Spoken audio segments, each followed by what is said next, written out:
Hoje, segunda-feira, dia da coluna Emprego. Você que está trabalhando há muito tempo, não acha que está na hora de ganhar um aumento de salário? Mas para isso é preciso pedir para o chefe, né?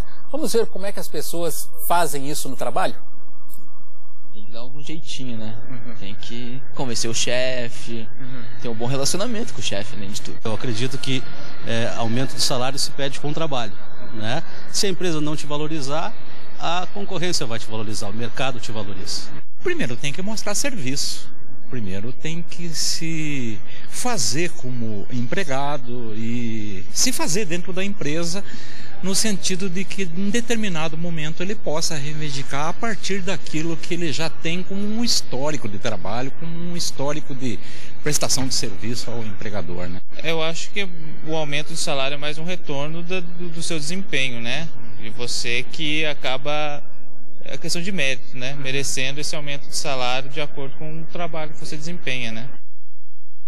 E quem está aqui com a gente no estúdio é a especialista em RH da Fundação Getúlio Vargas, em parceria com o ISAI, Aline Castro. Obrigado pela sua participação, Aline, aqui no Paraná no Ar. Bom, a gente viu aí gente dizendo que aumento você ganha por merecimento. Enfim, qual é a hora que você deve pedir aumento? Bom, Herivelto, primeiramente um prazer estar aqui. Bom dia a todos. Aí tem duas questões que são importantes, né? Eu diria que uma questão mais externa e uma questão interna. A externa está muito relacionada ao cenário, né, ao momento da empresa, se a empresa está vivendo um bom momento, se a sua equipe de trabalho também está vivendo um bom momento. Questão de planejamento também, né? Se é o momento de início de uma nova etapa na empresa, janeiro, por exemplo, as empresas elas estão acertando o orçamento, pode ser um bom momento. No fim do ano, né? Depende de cada empresa, mas geralmente lá por outubro, novembro, as contas ainda estão sendo fechadas, não é um momento adequado. Tem que avaliar também os funcionários com funções equivalentes no mercado, né? Se eles estão valorizados, se estão sobrevalorizados, se estão subvalorizados, essas questões são importantes e se referem ao cenário externo, né? No que se refere ao funcionário, aí é como a gente viu ali na reportagem, né?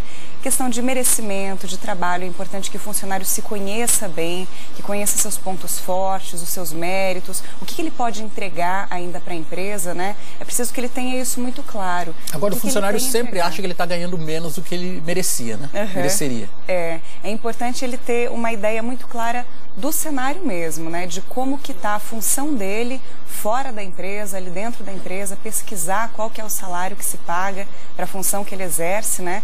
Para poder, enfim, cobrar devidamente uma situação equilibrada, né? Na época do dissídio, é uma boa época para pedir esse aumento, para ter um aumento de salário um pouco maior?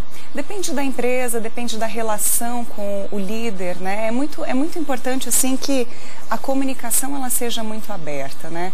Não adianta, por exemplo, o funcionário, ele não conversar com o superior dele, ele não ter todas essas questões, né, de abertura e, enfim, só depender de um momento ou de outro. Então é importante, Herivelto, que o funcionário ele construa uma relação dentro da empresa de abertura, de transparência, né, para que ele possa ter essa possibilidade de pedir um aumento independente do momento, né? Assim, ele não pode depender de um momento exclusivo, mas ele deve construir toda uma relação de abertura na comunicação para que isso seja feito de forma eficaz, né? Eu vou pedir licença para a Aline.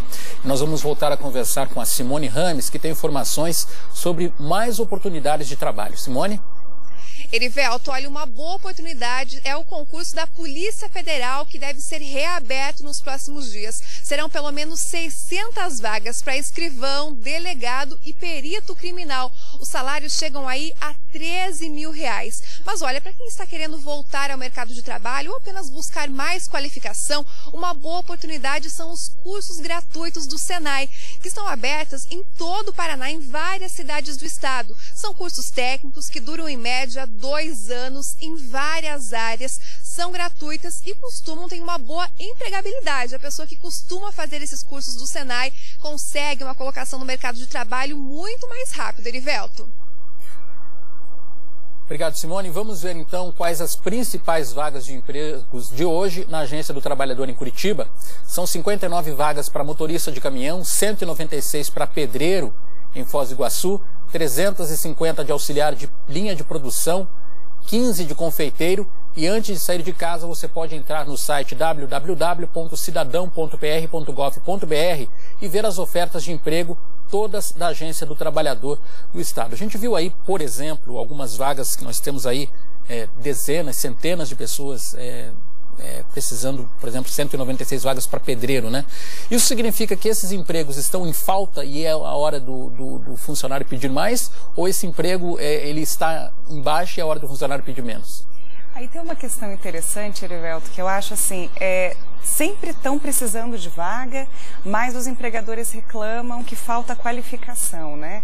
Aí eu diria que tem uma questão bastante interessante, que é o funcionário ele poder entregar mais daquilo que é pedido para a função exclusivamente, né? Quando a gente fala de pedir aumento e coisa e tal, um profissional ele se torna mais valioso quando ele tem competências emocionais, por exemplo, né? Quando ele consegue ter proatividade, ele veste a camisa, enfim, não necessariamente sabe aquela função, não sabe simplesmente ser pedreiro, ser motorista, mas consegue se relacionar, tem boa comunicação, as pessoas gostam dele, enfim, todas essas competências emocionais, elas contam muito e deixam um profissional mais valioso. Então, acho que é uma bela dica, assim, para o profissional que quer pedir aumento, que planeja, né, se valorizar no mercado de trabalho, buscar essas outras competências, desenvolver, por exemplo, a inteligência emocional, né, que é levar um pouco de controle, um pouco de inteligência para as próprias emoções, se conhecer bem, ter controle emocional,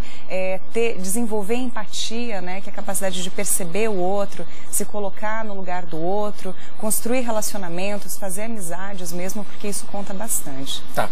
Nós ouvimos também uma outra especialista em RH. Vamos ouvir o que ela tem a dizer sobre essa questão de pedir aumento de salário.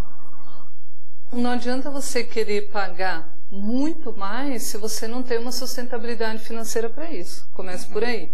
Por isso que, normalmente, a gente gosta de trabalhar com essas questões de aumentos salariais na época do orçamento, né? Porque aí você conversa com os teus gestores, já fala, ó, como é que você vai fazer para o próximo ano? Você faz uma pesquisa também, informa o gestor, ó, nós estamos na média, não estamos. Tem algumas carreiras, aí, algumas profissões que dentro da nossa instituição precisa ter um reajuste salarial. Se eu estou na média, eu não tenho muita ação de fazer um pedido de ajuste salarial. Agora, quando a gente fala em aumento de salário, o funcionário pode pedir também alguma espécie de remuneração extra além do salário, né? Isso também conta na hora de você fazer uma negociação. Conta sim. Ele pode... É sempre importante a gente ter um plano B, né? Não necessariamente a empresa vai te dar um aumento salarial, mas pode te dar uma promoção, ou então algum benefício extra, né? É importante a gente ser aberto a todas essas possibilidades. E é interessante também a gente se preparar. Para que a gente vá com um plano B, é preciso que a gente se organize antes, né? Então é interessante essa preparação prévia, antes de negociar com o gestor, é você estabelecer argumentos, você analisar qual foi o seu desempenho nessa empresa, o que você entregou, aquilo que você ainda pode entregar para a empresa, e com todos esses argumentos bem sólidos, assim, para ter mais sucesso na negociação e ter essa abertura, né? Às vezes, num primeiro contato, o seu gestor não vai abrir essa possibilidade, mas é uma porta que fica ali, né? Uma possibilidade de, no momento oportuno, esse aumento surgir. Agora sim, se não existe, se você enxerga que está sendo subvalorizado, que o mercado paga mais para uma função equivalente, o seu gestor sinalizou que não existe possibilidade de aumento, nem de benefício, nem de qualquer outra situação, aí talvez seja a hora de procurar outra oportunidade, em outro lugar, né? Agora, o momento de pedir emprego, de pedir um aumento, também o funcionário tem aquele temor de falar com o chefe. Existe uma hora específica que ele deve procurar o patrão ou o superior dele para pedir esse aumento? É uma situação bastante complicada, né? Eu costumo brincar assim que o momento mais adequado é quando a pessoa está de bom humor, ou depois de alguma, por exemplo, depois que bateu uma meta, depois que a equipe teve alguma vitória, ou que a empresa teve algum destaque, é o momento mais oportuno. Não adianta, enfim, depois de um mês que foi ruim, que as metas não foram batidas, ou que a empresa está vivendo um momento complicado, né? Chegar e conversar. E às vezes assim, você planejou de conversar com a pessoa num determinado dia, sentiu que a pessoa acordou meio de mau humor, talvez seja melhor esperar o dia seguinte, esperar um pouquinho mais. Tá certo, Aline. Muito obrigado pela sua participação aqui no Paraná no Ar. Eu que agradeço. Fique à disposição quando precisar. Muito